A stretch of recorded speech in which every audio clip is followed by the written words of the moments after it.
Hi, this is Mardy once again and welcome to my channel.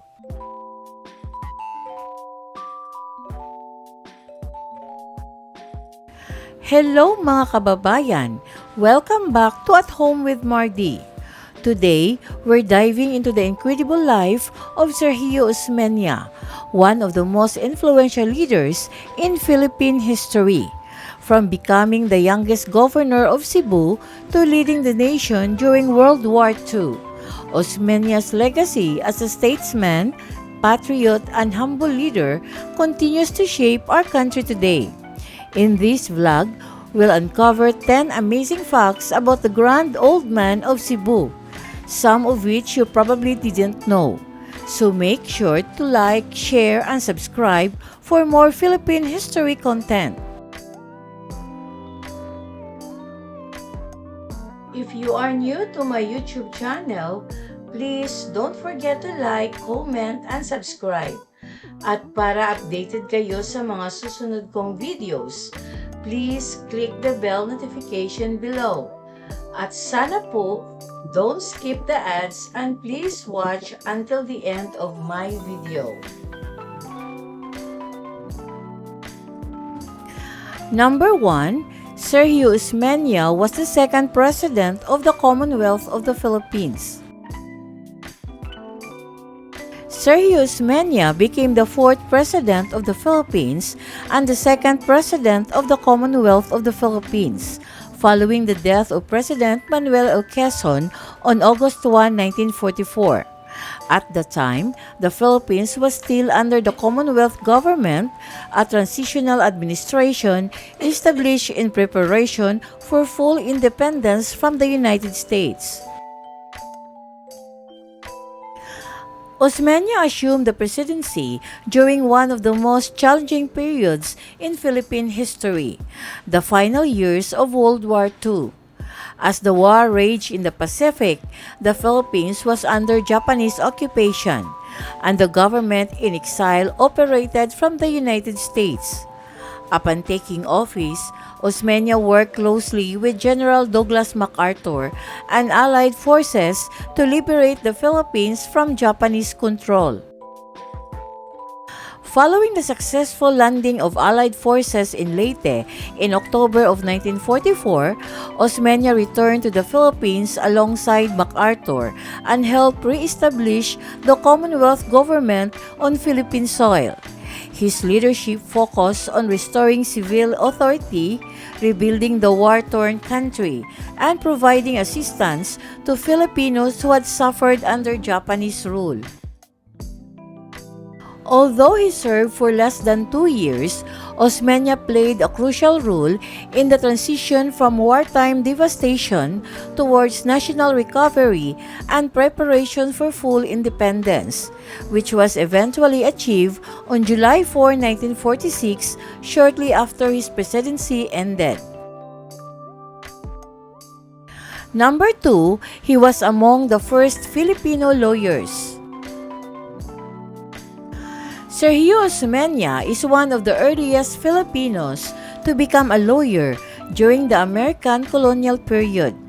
He studied law at the prestigious University of Santo Tomas, one of the oldest universities in Asia, and successfully completed his legal education there. In 1903, when the first ever Philippine bar examinations were held under the new American legal system, Osmeña took the exam and ranked second among all the examinees, a remarkable achievement that established his reputation early in his career. His success in the bar exam marked the beginning of his journey in public service, as he quickly rose through the ranks, eventually becoming a prosecutor, a legislator, and later a national leader. Osmeña's legal background gave him a strong foundation for his work in governance and helped shape the development of the Philippine legal and political system during the early 20th century. Number 3, Sergio Osmeña founded a newspaper at just 23 years old. At the young age of 23, Sergio Osmeña demonstrated his passion for public service and national pride by co-founding a newspaper called El Nuevo Dia, which means the New Day, in 1900s in Cebu.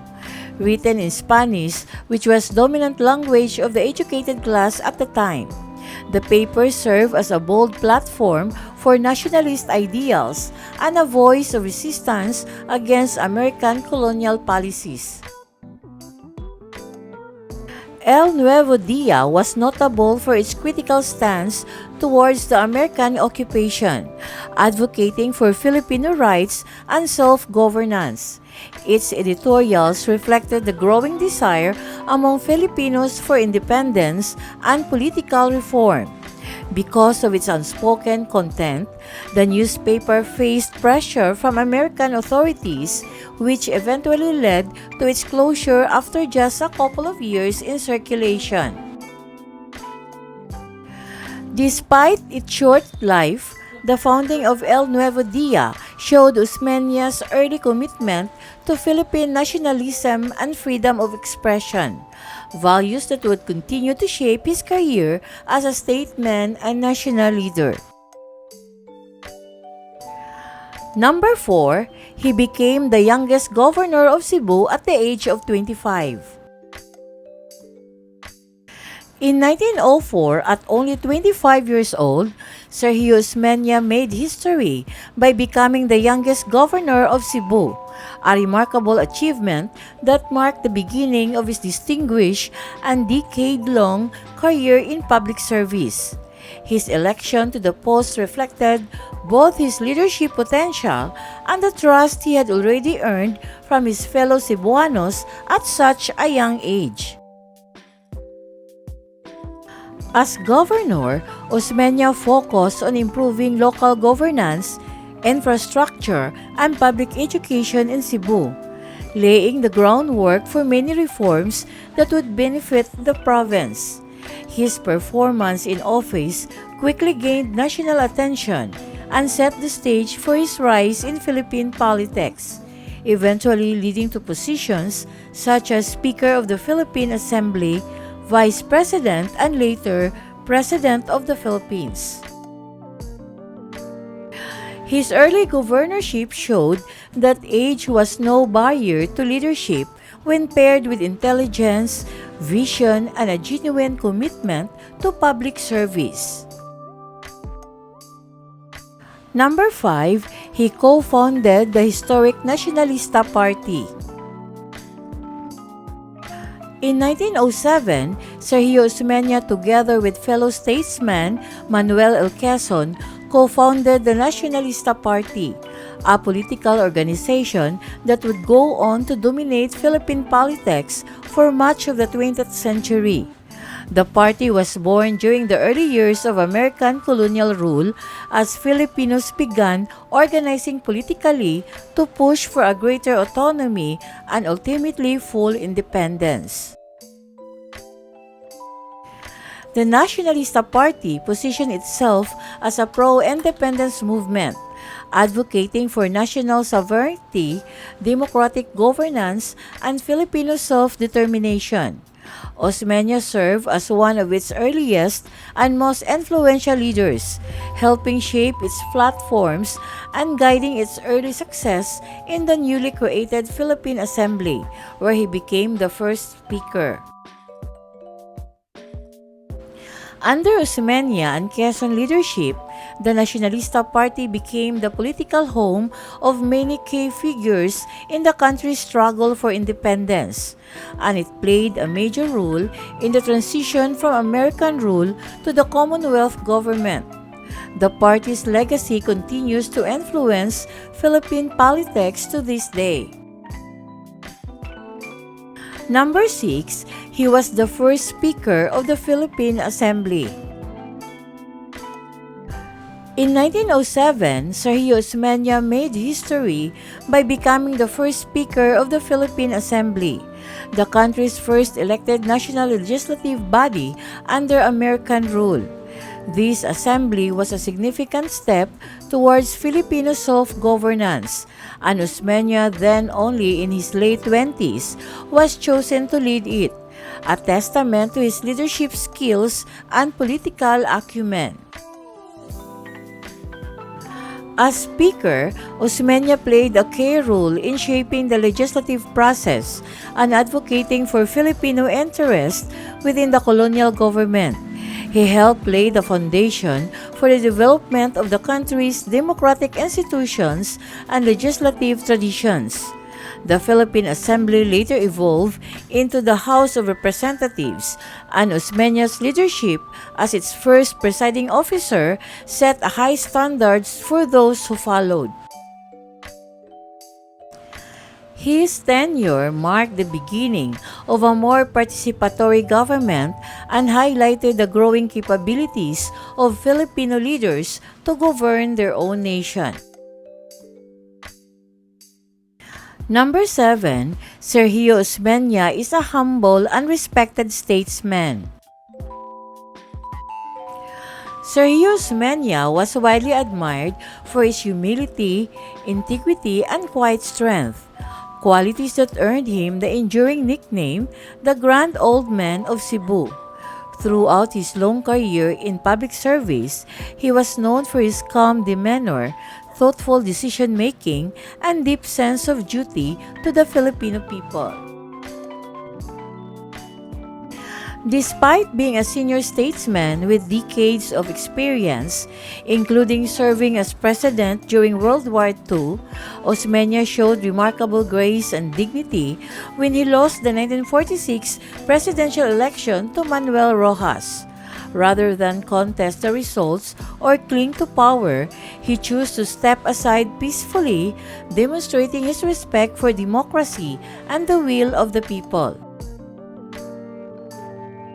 Osmeña's quiet leadership style, grounded in wisdom and selflessness, made him a respected figure not only in Cebu but throughout the country. His legacy continues to serve as a model of statesmanship, humility, and service above self.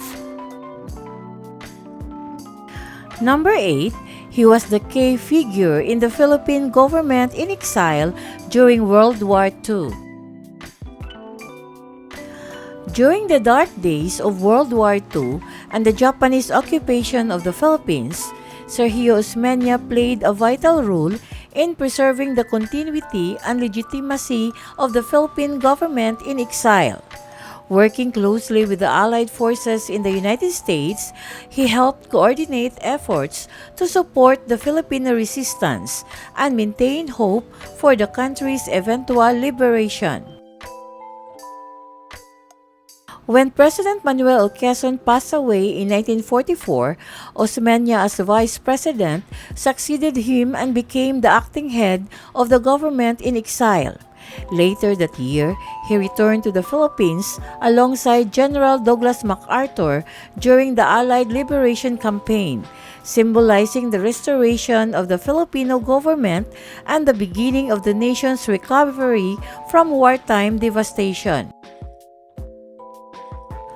Osmeña's leadership during the critical period helped ensure that the Philippine government remained intact despite the hardships of war and occupation, laying the foundation for the country's post-war rebuilding and independence.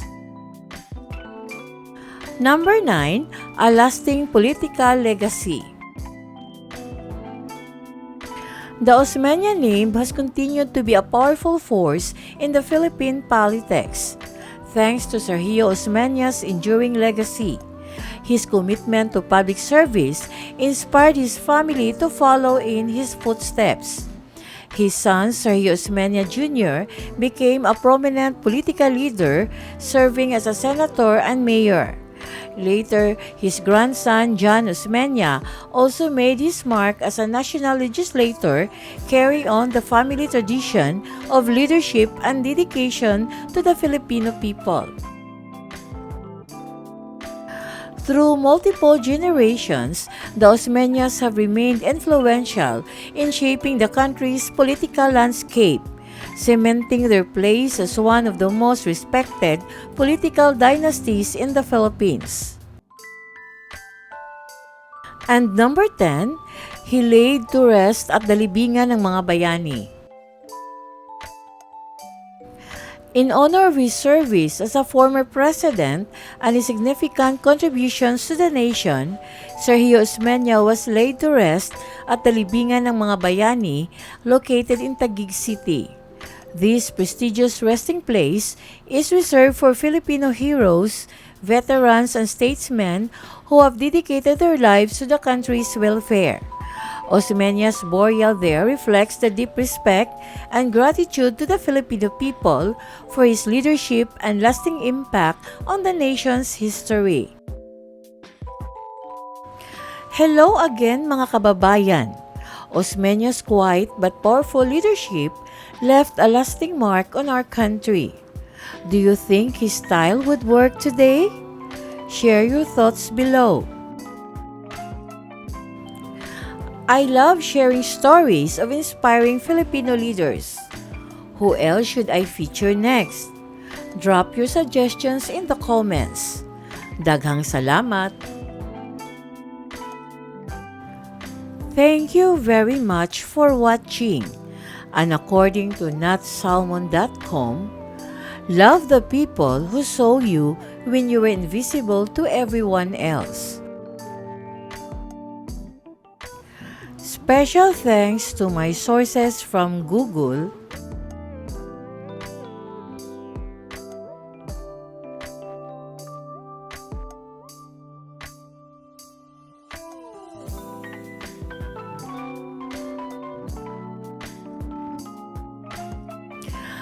photo credits to Britannica.com, and inspirational quote credits to notsalmon.com.